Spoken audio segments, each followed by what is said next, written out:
Bless mega bible quiz 2026 episode 152ലേക്ക് എല്ലാ പ്രിയപ്പെട്ട പ്രേക്ഷകർക്കും സ്വാഗതം. ബൈബിൾ പോർഷൻ പറയുന്ന സങ്കീർത്തനങ്ങൾ 127 മുതൽ 130 വരെ 2 കൊരിന്ത്യർ 3-ാം അധ്യായത്തിൽ നിന്നാണ് ക്വസ്റ്റ്യൻ ചോദിക്കുന്നത്.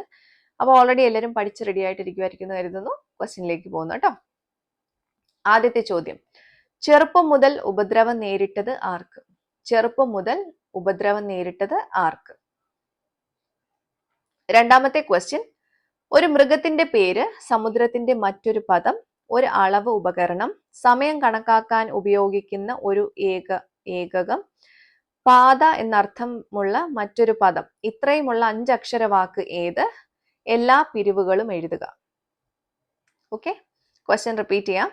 ഒരു മൃഗത്തിന്റെ പേര്, സമുദ്രത്തിന്റെ മറ്റൊരു പദം, ഒരു അളവ് ഉപകരണം, സമയം കണക്കാക്കാൻ ഉപയോഗിക്കുന്ന ഒരു ഏകകം, പാത എന്നർത്ഥമുള്ള മറ്റൊരു പദം, ഇത്രയുമുള്ള 5 അക്ഷര വാക്ക് ഏത്? എല്ലാ പിരിവുകളും എഴുതുക. ഇതാണ് ക്വസ്റ്റ്യൻ കേട്ടോ.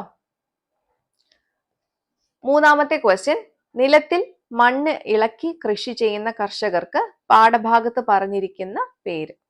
ക്വസ്റ്റ്യൻ റിപ്പീറ്റ് ചെയ്യുന്നു. നിലത്തിൽ മണ്ണ് ഇളക്കി കൃഷി ചെയ്യുന്ന കർഷകർക്ക് പാഠഭാഗത്ത് പറഞ്ഞിരിക്കുന്ന പേര്.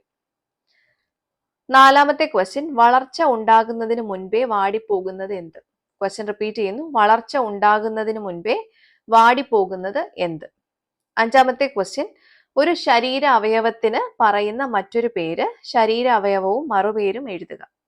ഒരു ശരീര അവയവത്തിന് പറയുന്ന മറ്റൊരു പേര്, ശരീര അവയവവും മറുപേരും എഴുതുക. അപ്പൊ ഇതൊക്കെയാണ് 5 ക്വസ്റ്റ്യൻസ് കേട്ടോ.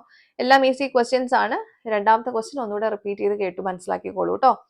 അപ്പോ നിങ്ങൾ ചെയ്യേണ്ടത് ശരി ഉത്തരവും നിങ്ങൾ അതിന്റെ റെഫറൻസും കൂടെ ചേർത്ത് താഴെ കാണുന്ന വാട്സപ്പ് നമ്പറിലേക്ക് അയച്ചോളൂ. ശരിയായിട്ടുള്ള ഉത്തരങ്ങൾ നാളെ റിവീൽ ചെയ്യുന്നതായിരിക്കും. അപ്പൊ ശരി ഉത്തരങ്ങളുമായിട്ട് നാളെ മറ്റൊരു വീഡിയോയിലൂടെ നമുക്ക് വീണ്ടും കാണാം. Till then, it's me, Angel, signing off. Bye and take care.